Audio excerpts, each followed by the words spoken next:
Good morning. It's so nice to see you all. We're coming to you from Hokyoji Zen Practice Community in the southeastern tip of Minnesota. And we are in the 5th day of a 5-day retreat down here. And we've got 20-some people here in the Zendo. And it's great to be here. And then we have people in the Zendo in Minneapolis. I can see you on the screen here. Hi, everybody. Great to see you. I think you're watching me on the big screen. Thanks for holding down the fort. Can someone later check the new grass in the backyard and make sure it's not too dry? I kind of miss my grass being down here. And then we've got a lot of people on Zoom, and it's great to see you all, including the little group that meets by the lake every week to watch the lecture. Hi, Jesse and everybody. Nice to see you. And so I think this is the first time this has happened. We have 3 formats going here at one time. 3 formats, 1 Sangha. Lest we feel estranged from one another, I'm going to ask everyone to spread your arms wide like this, stay seated, lean forward. We're going to do a group hug here. Everybody ready? Ready? Here we go. Here we go. Okay. A couple of you were holding back. We're going to have to do it again. Come on. Come on. Come on in. Come on, everybody. Come on in. All right. Whew, that was excellent. So this week, Ben and I have been talking about the Heart Sutra in our lectures here in the retreat. And we wanted to find kind of a fresh angle, a fresh take on the Heart Sutra. And to some of you, the Heart Sutra is probably a new thing. But to many of you, it is not a new thing at all. You're probably very familiar with it. We've been chanting the Heart Sutra probably 5 days a week for close to 50 years at MZMC. And we've had innumerable classes and lectures and discussions on it. I've taught the Heart Sutra as a 5 or 6 week course probably 3 different times myself. So why hear about it again? Well, what we've been emphasizing is direct experience. Here, now, this. Trying to get beyond the words of the Heart Sutra to get to what it is pointing to. So, breaking through the words. And maybe a way to explain this. You know, down here at Hokyoji, the food's been pretty good. It's been pretty good. And food can loom large in retreat. You spend most of your day staring at a wall. And what do you have to look forward to? Food. And the second day, I think it was the first full day, we had these potatoes. And you know, I've never met a potato I didn't like. I like potatoes in all forms, anything you can get. But these potatoes, they were pretty simple. You take a red potato and you chop it up in little cubes and put some grapeseed oil on it and some herbs, and you put it in the oven and you bake it. Pretty simple. But they were just really done just right, and they tasted so good. The texture was just perfect, you know, kind of chewy on the outside and kind of soft on the inside, that contrast when you bite into them. And the flavor was just fantastic, and just this slight hint of kind of junk food because you got the oil in there. As close as we're going to get to junk food down here. And they were really hot, you know. And so they were really good. I really enjoyed those potatoes. And it occurred to me that if you're going to make potatoes like that, you have to really pay attention to the potatoes. you have to pay attention to the food. You really have to be there, because I think you have to get just the right amount of oil and just the right amount of herbs and the right combination of herbs. And you've got to bake it at precisely the right amount of time. That's probably the biggest thing. You have to be really right there. And a more kind of a pedestrian way of cooking is you really pay attention to the recipe. You're really reading the recipe and you want to get it exactly right. And you're doing the stuff over here and you're paying attention to the recipe. And when you do that, you know, you're going to miss some nuances. You're going to miss a few things that you can only get by being there with the food and watching it, getting it out at exactly the right moment.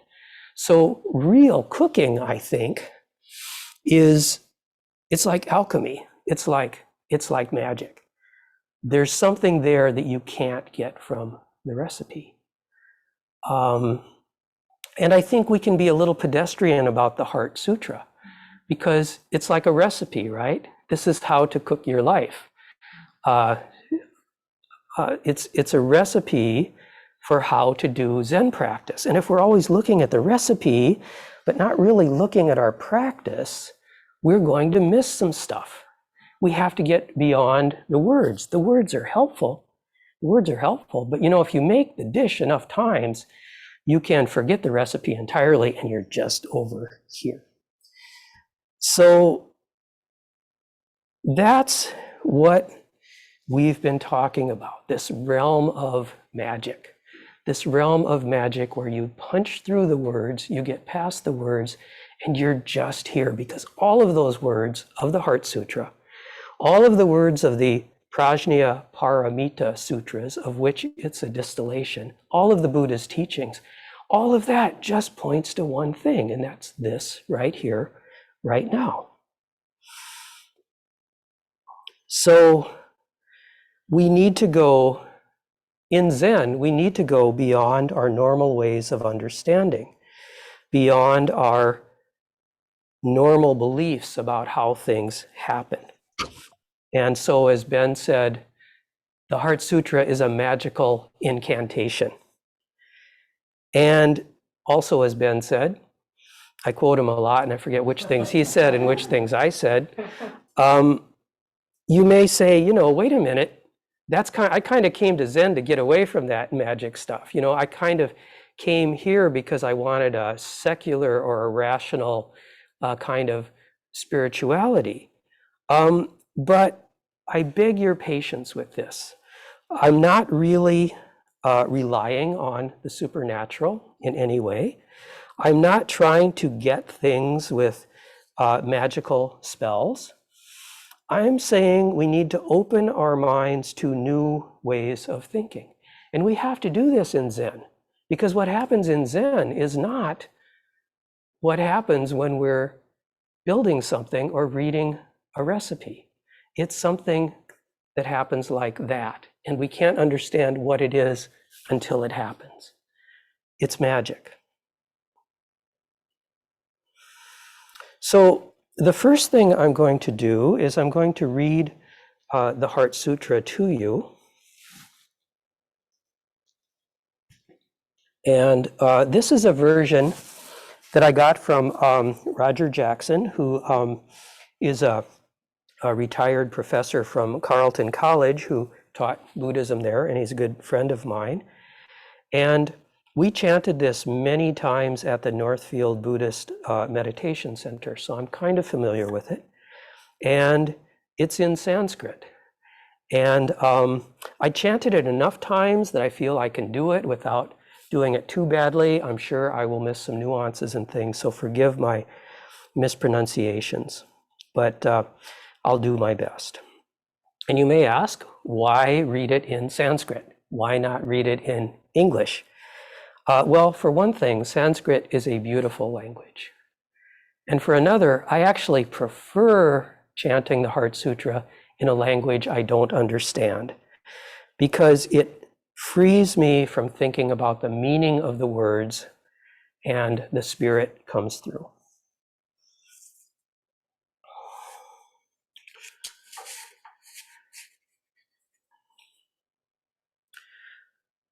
Arya Prajna Paramita Hridaya Sutra. Om Namo Bhagavatiyai Arya Prajna Paramitayai Arya Avalokiteshvaro Bodhisattva Gambiram Prajna Paramita Charyam Charamano Vyavalokayati Sma Panchaskandas Tampscha Svabhava Shunyan Pasyati Sma Iha Shariputra Rupam Shunyata Shunyataiva Rupam Rupan Napritak Shunyata Shunyataya Napritag Rupam Yad Rupam Sa Shunyata Ya Shunyata Tad Rupam Evam Eva Vedana Samjana Samskara Vijnanam Iha Shariputra Sarva Dharma Shunyata Lakshana Anutpana Aniruddha Amala Avimala Anuna Aparipurna Tasmak Shariputra Shunyata Yam Na Rupam Na Vedana Na Samjana Na Samskara Na Vijnanam Na Chaksu Shrota Grana Jiva Kaya Manamsi Na Rupa Shabda Gandha Rasa Shprastavya Dharma Na Chakshur Datur Yavan Na Manovijnana Datu Na Avidya Kashayo Yavan Na Jara Maranam Na Jara Marana Kashayo Na Dukkha Samudaya Nirodha Marga Na Jnanam Na Praptir Na Aprapti Tasmak Shariputra Apraptitvad Bodhisattvas Prajna Paramitam Ashritya Viharati Achita Varana Chita Varana Nastitvad Atrasto Viparyasa Atikranto Nishta Nirvana Prapta Triyadva Vayavastita Sarva Buddha Prajna Paramitam Asritya Anutaram Samyak Sambodhim Abhisambuddha Tasmaj Jnatavyam Prajna Paramita Maha Mantro Mahavidya Mantro Nutara Mantro Samasama Mantra Sarva Dukkha Prashamana Satyam Amityatvat Prajna Paramitayam Ukto Mantra Tadyata Gate Gate Paragate Parasamgate Bodhi Svaha Iti Prajna Paramita Hridayam Samaptam.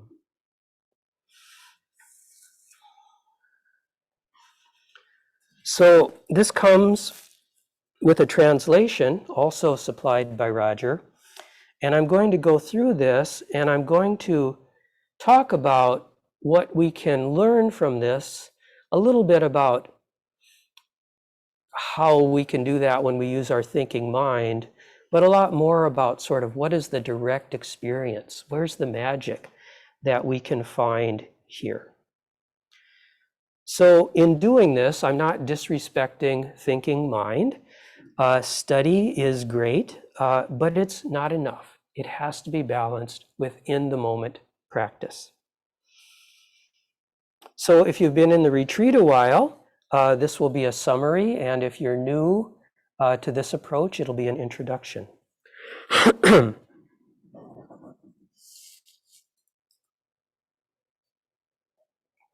So the title is Arya Prajna Paramita Hridaya Sutra.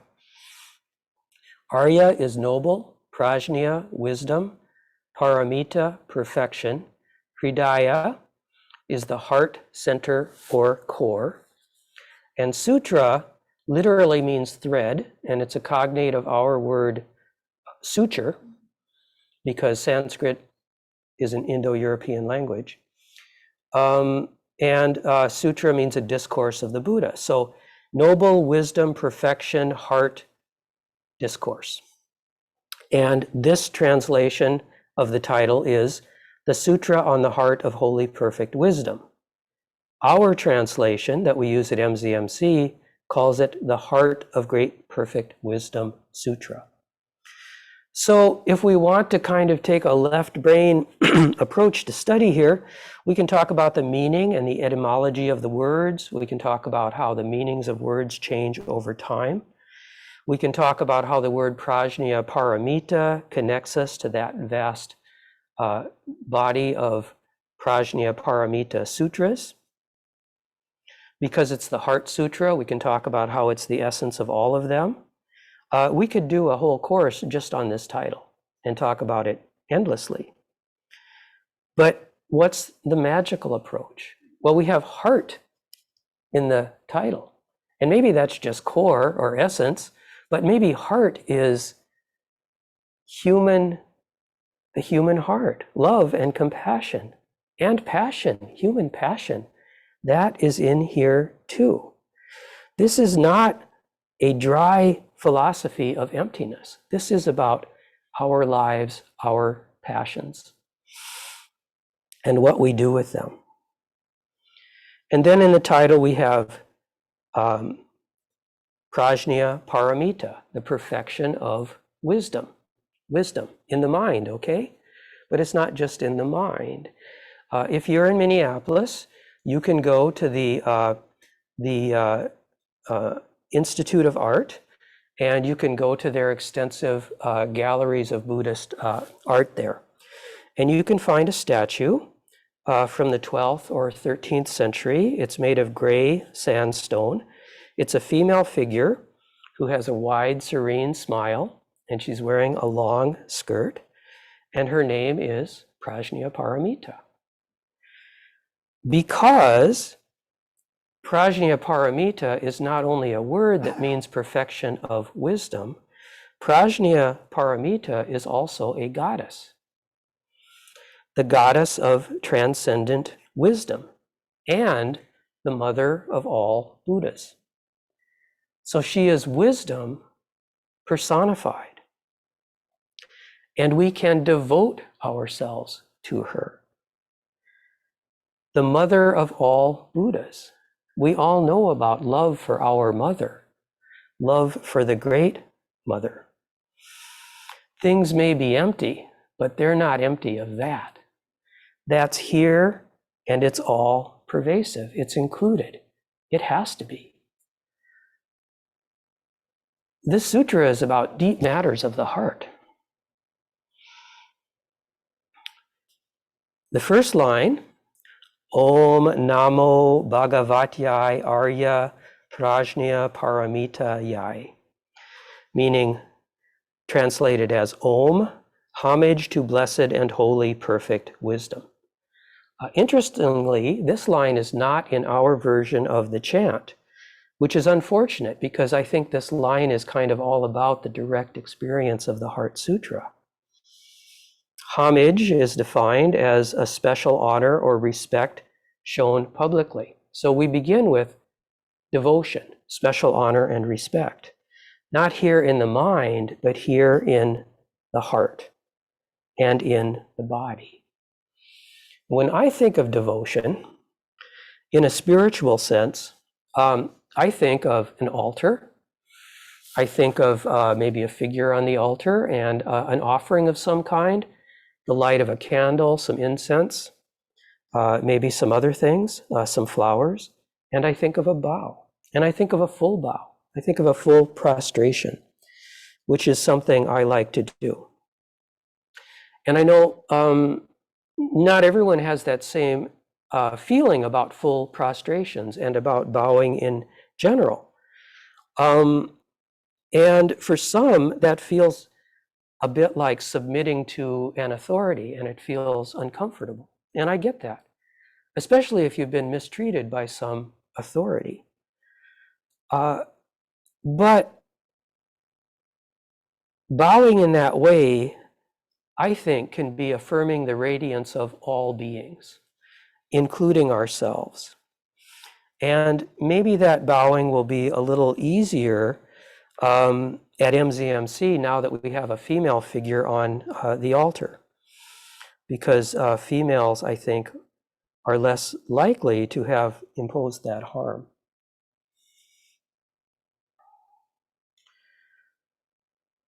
Om Namo Bhagavatyai Arya Prajna Paramita. So the first word of this version is Om. And it's actually not a word at all. It's a sound, Om. And we know about it. It came from Hinduism. It appears in Buddhism as a mantric symbol. A mantra is something that manifests cosmic forces. It has a use rather than a meaning. And there's this line from Red Pine in his book, The Heart Sutra. Mantras are knowledge that transcends our normal understanding of knowledge. They are the creation of beings in touch with the underlying vibrations of the mind and the keys that unlock its power through sympathetic harmonics. I love that line. The line's got a beauty and a rhythm that kind of does the stuff it's talking about. So I'm going to read it again. I kind of just realized that. That's why I like this line so much. They are the creation of beings in touch with the underlying vibrations of the mind and the keys that unlock its power through sympathetic harmonics. And when I read that line, I think of something I heard from Phil Lesh, the bassist for the Grateful Dead. And I've quoted him many times, and I'm not sure I've gotten the quote right. What I remember hearing him say was, we don't make the music, we find the music that's already there. And I tried to find that online and I couldn't, so maybe I have that wrong, but I did find an actual quote by him, which is, what you can do is prepare yourself to be open for the pipeline and the magic to flow down through us. It means leaving yourself behind. It's not a question of, oh God, don't let me screw up or anything like that. It's a question of, here I am, work me, Lord. I like that. I changed one word in there so as not to use profanity in this.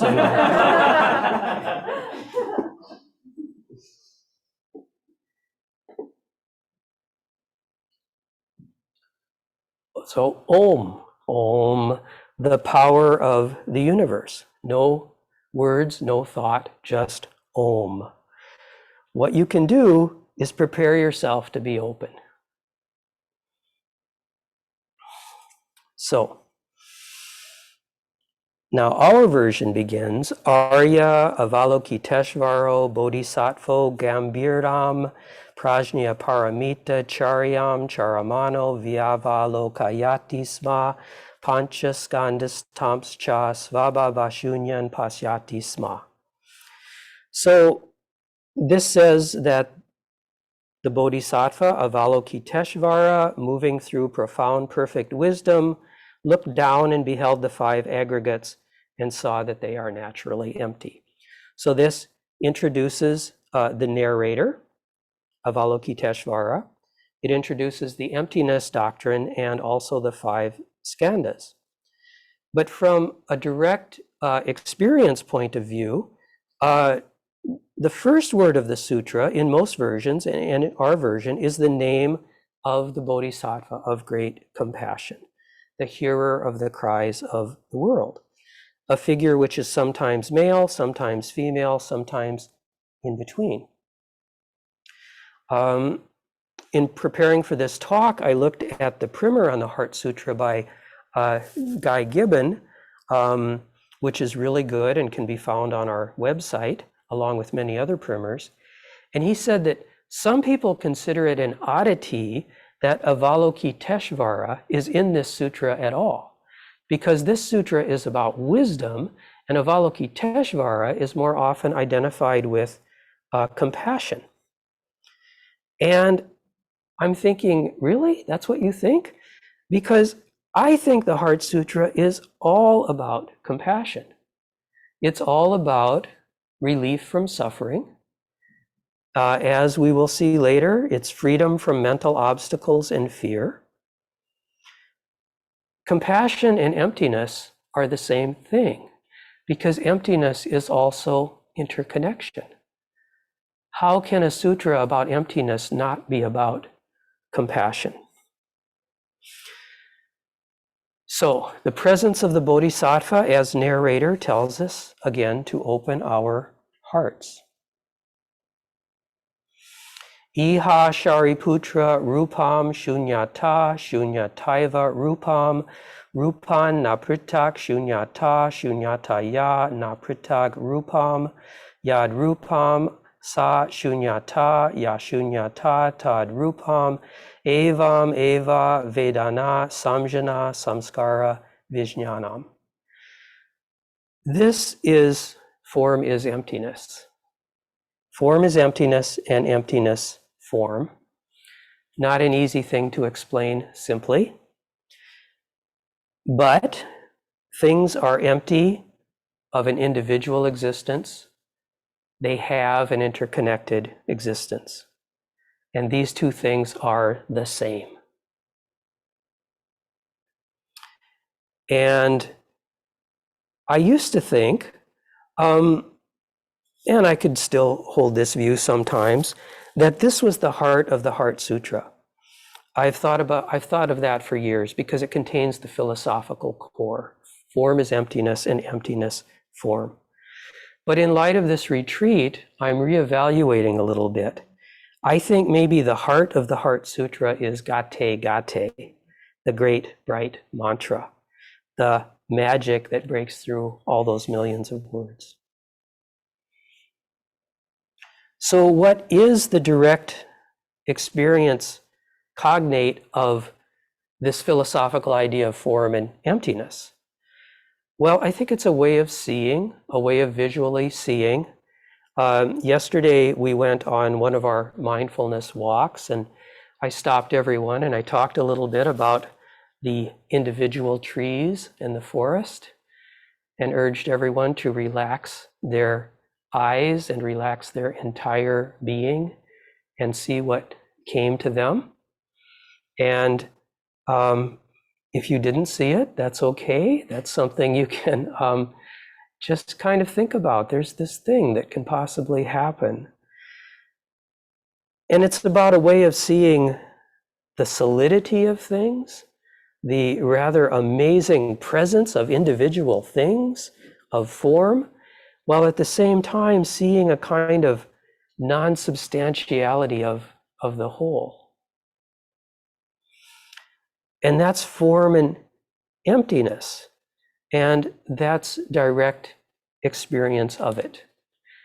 And that's how I see it. And I don't know, I may be the only one. Maybe it's entirely different for you, but there are ways that we can see form and emptiness and we can experience. And I've heard people talk about that they looked at something and they felt that they were the thing. That's another way. It's different from everyone. You just have to open yourself and let it come and see what it is for you. Okay, I need to speed up a little because this is a pretty dense sutra.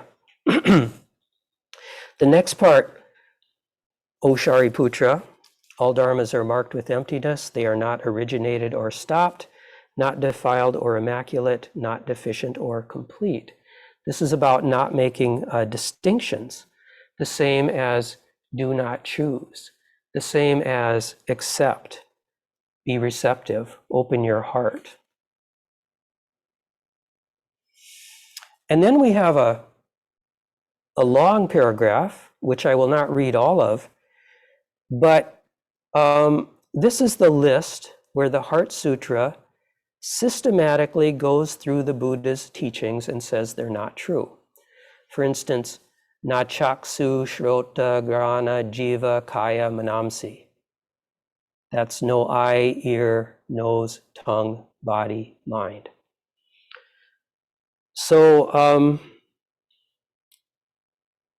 as Ben says, I like a religion that tells you that all of its basic principles are not true. Now, that may sound like kind of a lack of confidence in what we're teaching, but that is not what's going on. Nothing that we can put into words can really be true. It's always going to reduce the actual thing to an idea about a thing. It's always going to be approximate. The recipe is never going to be the actual food. We have to always remember that. So we can't exalt the Buddha's teachings too much, or exalt our ideas about the forms we follow, or exalt anything. We have to constantly question everything. So here, excuse me, we negate the 6 elements of perception, the 6 sense objects, the 6 sense consciousnesses, the 12 links of dependent origination, and the 4 noble truths, after having negated the 5 skandhas in the first paragraph. So this applies to the Buddha's complex teachings, but it also applies to our moment-to-moment existence, and that is the direct experience of it. Whatever comes in, we can negate it. Whatever our conscious mind is bringing in, and we all know this very well from meditation, we can let it go again. We can recede from the thinking mind and go toward the non-thinking mind. So time comes in, no time. Fear comes in, no fear. No evening plans, no annoyance with traffic. No, I wonder what kind of bird that is singing. No this and no that. So we negate the 10,000 things in real time as they come up. Tasmak Shariputra apraptitvad bodhisattvasya prajna paramitam ashritya viharati achita varana nastitvad atrasto viparyasa atikranto nishta nirvana prapta. The translation of this begins, I'll read it right off the paper here. Therefore, O Shariputra, because of their non-attainment, bodhisattvas who have relied on perfect wisdom dwell free from mental obstacles. That's a typo. It's supposed to be mental obstacles. And I always thought that was pretty funny. No metal obstacles, no wooden obstacles, no cardboard obstacles. And Red Pine says that this section summarizes the career of the Bodhisattva. And I always thought of it as a statement of what is open to me and to all of us. A path open to us, no fear, no mental obstacles, no mental obstacles. And I really wanted that. And that was based on need. But this paragraph, in bringing back Bodhisattva Prajna Paramita and talking about bodhisattvas who have relied on perfect wisdom, the Heart Sutra again tells us to go to the heart, to compassion, not our own personal needs. I mean, we have compassion for that too, but not to be completely ruled by our own needs. Triyadva vyavastita sarva buddha prajna paramitam asritya anutaram samyak sambodham abhi sam buddha. All the Buddhas residing in the 3 times have relied on perfect wisdom, so they are manifestly awake to unexcelled perfect enlightenment. So this translation is relied on perfect wisdom. And I think that's a little flat and maybe a little bit cold. Red Pine translates it as all Buddhas, past, present, and future, also take refuge in Prajna Paramita. So they take refuge in the goddess. And that's a bit of a different feeling, I think. The next line translates as, therefore, one should know perfect wisdom's great mantra, the great knowledge mantra, the unexcelled mantra, the incomparable mantra, the pacifier of all suffering, true because it is inerrant. And basically, this line is extolling the virtues of the mantra that is about to come. And it seems a little out of place to me in a sutra that tells us not to make distinctions and not to take anything, even the Buddha's teachings, as true. To know that even the Buddha's teachings are empty. And suddenly we're talking about how great this mantra is. And it's incomparable. It's better than all the other mantras. It's a little evangelical, a little propaganda-ish. But that's okay. Because who needs to even pay attention to the meaning of the words when you have something this beautiful? Tasmaj jnatavyam, prajna paramita, maha mantro, mahavidya mantro, nutara mantro, samasama mantra, sarva dukkha prashamana satyam amityatvat. You get it when I read it in Sanskrit, right? It's a celebration, it's joyful. We don't need to worry about the meaning. Enough said about that. And then we've got Prajna Paramitayam Ukto mantra. The mantra was spoken by perfect wisdom. Tadyata. It goes like this. Gate, gate, paragate, parasamgate, bodhisvaha. Gone, gone, gone beyond, gone completely beyond, enlightenment, so be it. Or as I translate svaha, whew, to use actually Tim's phrase.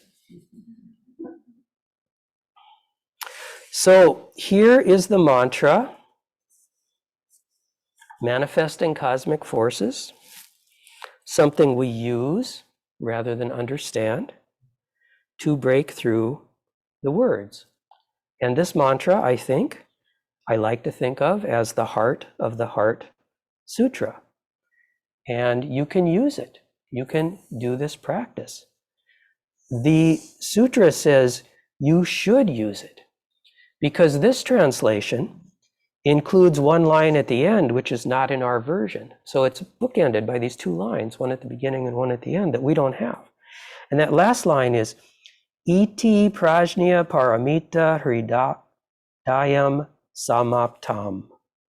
And that means this completes the heart of perfect wisdom, which I always thought was just kind of a wrap up. Well, we did that. but no, the mantra completes the Heart Sutra.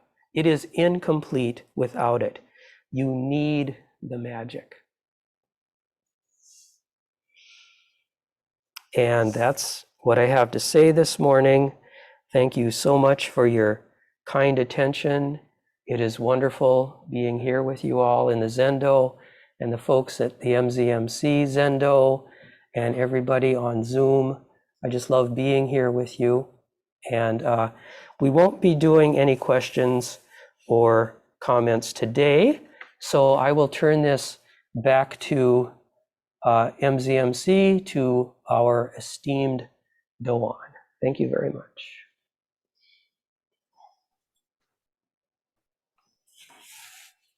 Okay.